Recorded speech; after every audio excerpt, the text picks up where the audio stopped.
They went to go get something at the benefits because they were eligible through HHS at the Medicaid office. And while they were there, they gave them registration forms that asked them if they want to register to vote. And they know they're non-citizens. So I was told that this was happening and almost didn't believe it at first. I'm like, why would the office be giving that? And then she sent me a picture of the form and said, no, the story's worse. I took them, the U.S. citizen, the relative, took them and said, no, you can't fill those out, you can't vote, and sent them back to the office. That office then sent the refugees more of the forms asking again if they wanted to register to vote. That's where it really got crazy and crazy that like, how does that happen? So I contacted the agency and contacted the election commission, and at first they said that didn't happen. Those refugees aren't telling the truth. I'm like, they have no incentive to not tell the truth. She sent me the pictures. They're not making this up. Then they did a 180 and said, oh, no, we did nothing wrong. We have to send them to everybody. So we do send them to non-citizens. But they still have to show proof of citizenship, so it's no big deal. The whole point was the refugees were confused because they got it. It didn't ask on the form if they were citizens or not.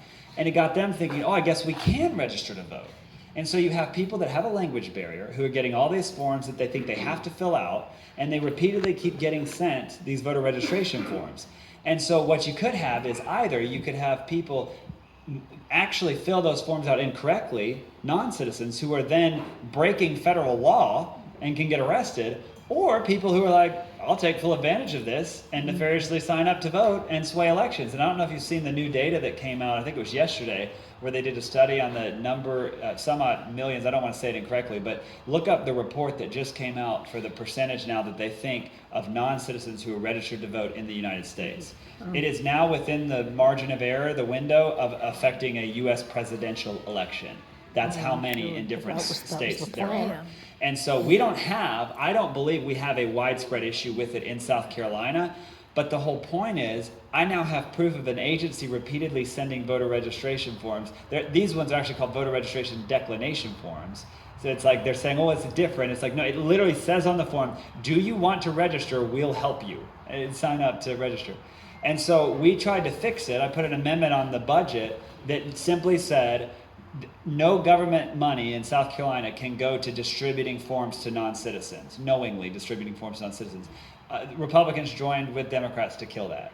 And then they did the same thing with the second amendment that said any forms that you give out have to have a clear question about citizenship on the top. And they ruled that non-germane to the process and killed it as well. That was just several days ago. Yeah, that was just last week. So yeah. But you wrote a letter. Yeah, the governor is investigating. I wrote a letter to the governor asking him to investigate. SLED is investigating. They met with the family to make sure that none of the agencies are actually signing up or haven't signed anybody up illegally. And then they're hopefully going to do a further investigation into the departments to see where the breakdown was and why they repeatedly are sending these to knowingly to non-citizens. But that's the best update I've got. The problem is you've got a lot of Republican representatives, like you do at all levels, who they're not willing to stand up for serious issues. They just want to say that everything's a non-issue and move on and pass whatever the lobby or whatever government lobbyists want them to do. Because you see, this is another thing. When you get into this stuff, you start sounding like you almost wouldn't believe it. Your tax dollars fund lobbyists in South Carolina. You're like, I know. A lot of people don't realize that. We're one of the states that still allows this. We use a portion of our tax dollars to give to state agencies and all the colleges and universities and all these different entities. We pay them to hire lobbyists to come tell us that they need more money. I kid you not. And so that's a reason a lot of these government agencies have a lot of power. They have lobbyists that literally sit out there and send all this info to members and kind of berate them on how, oh, we got to have you do this, you need to do this. And so the agency immediately tried to say that it wasn't an issue and pressured a lot of Republicans that don't have a backbone to cave on it. But I think the reality is now they're going to have to deal with it because the public has been stirred up about it. And I think that the agency is now going to be, just because we brought it to the public's attention, the agency is going to be much more careful on it. They know they're under a microscope now. So I think just based on that, we've probably solved a lot of the problems, but I want to make sure we do. I want a state law that actually fixes the issue. So.